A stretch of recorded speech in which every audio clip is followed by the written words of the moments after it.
NGOU സംസ്ഥാന general secretary Shri Sasidharan ചേരുന്നുണ്ട്. ശ്രീ ശശിധരൻ, ഇവിടെ വലിയ ജോലി സമ്മർദ്ദം ഉണ്ടാകുന്നു. ഇവർക്ക് കൃത്യമായിട്ടുള്ള ഒരു പ്ലാൻ പോലും ഇല്ലാതെ ഇതിലേക്ക് ഇറങ്ങിത്തിരിച്ചതിന്റെ എല്ലാവിധ അസൗകര്യങ്ങളും ഇല്ലെങ്കിൽ മാനസികമായിട്ടുള്ള ബുദ്ധിമുട്ട് ഉൾപ്പെടെ ഇവർ അനുഭവിച്ചുകൊണ്ടിരിക്കുന്ന സാഹചര്യത്തിൽ ഇത്തരത്തിൽ നടപടികളിലേക്ക് കൂടി കടക്കുന്നു എന്നുള്ളതാണ്. നോട്ടീസ് നൽകുന്നത് ഉൾപ്പെടെയുള്ള കാര്യങ്ങളിലേക്ക് കൂടി ഉദ്യോഗസ്ഥർ കടക്കുന്നു എന്നുള്ളതാണ്. ഏത് തരത്തിലാണ് പ്രതിഷേധം ഉയർത്തുന്നത്?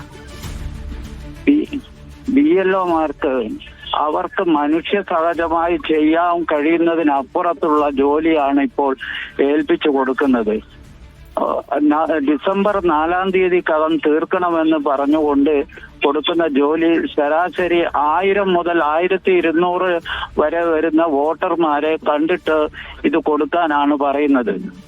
പല തവണ NGO യൂണിയൻ ഉൾപ്പെടെയുള്ള എല്ലാ സർവീസ് സംഘടനകളും ചീഫ് ഇലക്ഷൻ ഓഫീസറെ കണ്ടിട്ട് ഇതിന്റെ പ്രായോഗിക ബുദ്ധിമുട്ട് പറയുകയും ജോലി സമ്മർദ്ദം ശ്രദ്ധയിൽപ്പെടുത്തുകയും ചെയ്തതാണ്. എന്നിട്ടും BLOമാരെ കടുത്ത സമ്മർദ്ദത്തിലാക്കിക്കൊണ്ട് നിങ്ങൾ ഇവിടെ സൂചിപ്പിച്ചതുപോലെ നിരവധിയായ BLOമാർക്ക് നോട്ടീസ് കൊടുത്തിരിക്കുകയാണ്. ഞങ്ങൾക്ക് ഇപ്പോൾ കിട്ടിയിരിക്കുന്ന വിവരം എന്ന് പറയുന്നത് പല സ്ഥലത്തും അതിരക്തസമ്മർദ്ദവും ഈ സമ്മർദ്ദം താങ്ങാനാവാതെ BLOമാർ ആശുപത്രിയിലായിരിക്കുകയാണ്. കണ്ണൂർ ജില്ലയിൽ തന്നെ 7 ആയുർവേദ ഡിസ്പെൻസറിയിലെ ഒരു BLO സമ്മർദ്ദത്തെ തുടർന്ന് ആശുപത്രിയിലാണ്. എറണാകുളത്ത് സമാനമായ ഒരു കേസ് റിപ്പോർട്ട് ചെയ്തിട്ടുണ്ട് എന്നാണ് ഞങ്ങൾ മനസ്സിലാക്കുന്നത്. ഇങ്ങനെ വലിയ സമ്മർദ്ദം ഉണ്ടാകുകയാണ് ചെയ്യുന്നത്. അത് അടിയന്തരമായി പരിഹരിച്ചേ മതിയാകും. ഇനി ഇപ്പോ അനീഷ് ജോർജിന്റെ മരണം സമ്മർദ്ദമല്ല എന്ന് പറയുന്ന ആളുകൾ അദ്ദേഹത്തിന്റെ മരണത്തിന് കാരണമായ കാര്യങ്ങൾ പറയാൻ ബാധ്യസ്ഥരാണ്. അത് പറയാതെ അവരെ സമ്മർദ്ദമല്ല എന്ന് പറഞ്ഞ് റിപ്പോർട്ട് കൊടുക്കുന്നത് അത്യന്തം പ്രതിഷേധാർഹമാണ്. അതുകൊണ്ട് തന്നെ സർക്കാർ കമ്മീഷൻ അടിയന്തരമായിട്ടും ഈ SIR നീട്ടിവെക്കണം.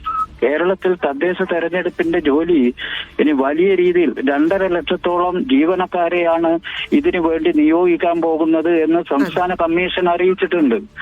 അതുപ്രകാരം വീണ്ടും ജോലി സമ്മർദ്ദം കൂടുകയാണ്. മാത്രവുമല്ല, ഇപ്പോൾ BLOമാർ ചെയ്തുകൊണ്ടിരിക്കുന്നത് ഫോറത്തിന്റെ വിതരണമാണ്. ഇനി അത് പൂരിപ്പിച്ച് വാങ്ങേണ്ടുന്ന ഉത്തരവാദിത്വമുണ്ട്. രാത്രി കമ്പ്യൂട്ടറിൽ മുഴുവൻ ഇതിന്റെ ഡീറ്റെയിൽ അപ്ലോഡ് ചെയ്യുകയും ഈ ഫോറം തന്നെ സ്കാൻ ചെയ്ത് അപ്ലോഡ് ചെയ്യണം. BLOമാരാണെങ്കിൽ ഭൂരിഭാഗം പേരും ഇപ്പോൾ പുതുതായി നിയമിക്കപ്പെട്ടവരും വനിതകളുമാണ്.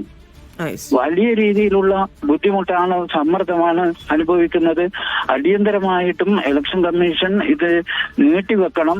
ഇല്ലെങ്കിൽ കടുത്ത പ്രതിഷേധത്തിലേക്ക് BLOമാർക്കും സർക്കാർ ജീവനക്കാർക്കും പോകേണ്ടി വരുമെന്നാണ് ഞങ്ങൾക്ക് പറയാനുള്ളത്. ശരി, നന്ദി ശ്രീ ശശിധരൻ പ്രതികരിച്ചതിന്.